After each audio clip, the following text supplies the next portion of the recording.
So I finally completed the book Fabulosity, What It Is and How to Get It by Kimora Lee Simmons. And I can pretty much say that my statement pretty much still stands with, it being very comparable to, perhaps comparable to 𝘍𝘢𝘣𝘊𝘆's book, How to Build a Fashion Icon. And honestly, Kimora's book is mainly for women, but I believe that men could also learn from it if you just take the gender out of it. It's very feminine, woman-based, this of that nature.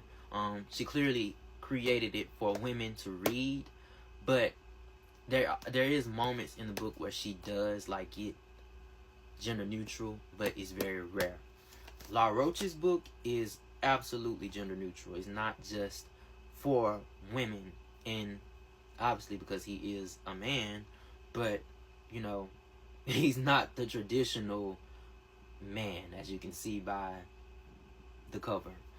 From both, I was able to learn a lot of things and put them in different aspects, but in most cases they're pretty much talking about the same thing and pretty much giving the same lessons. Even her book was broken down into lessons and laws, just like 𝘍𝘢𝘣𝘆's book was. And I would say the main difference is the time difference, of which these thoughts and things are coming out. And her book was released in 2006. His book was released in 2024. So it's gonna be different ways of handling things. She talks about when it comes to confrontation and things like that, or if you have a situation at work, or you're having conversations with your friends, putting the phone down and turning it off, this and that. She's very anti-phone, anti-BlackBerry, and she's more into emailing, and then I'm done.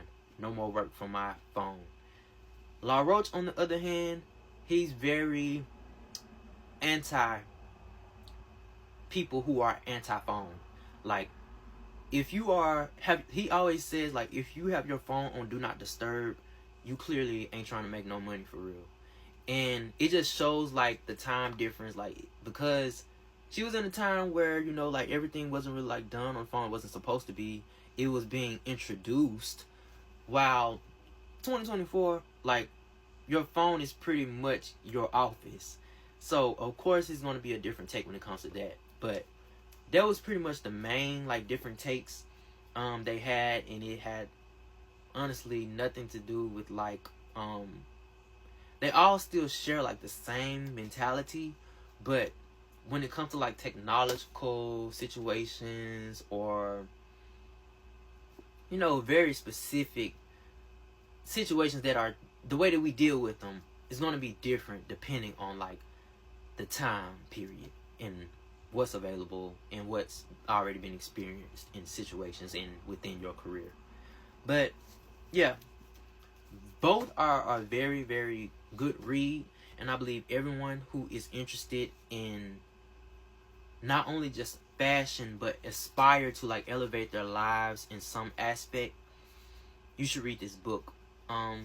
But something they both talk about that I love in fashion is how many people want to look the look, but there's so many people you don't know, they look like they have it but they really don't. But in these books they talk about financial management and not just looking like you have it but actually having it.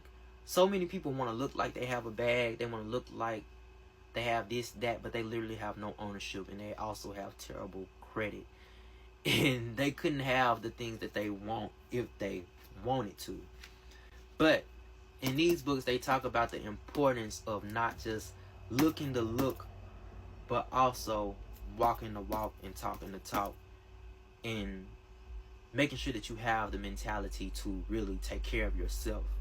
But yeah, definitely check these books out. I believe that you would truly enjoy them. And also check out my extended review on YouTube at 𝘞𝘩𝘍𝘍𝘐, and it's going to be linked in my bio.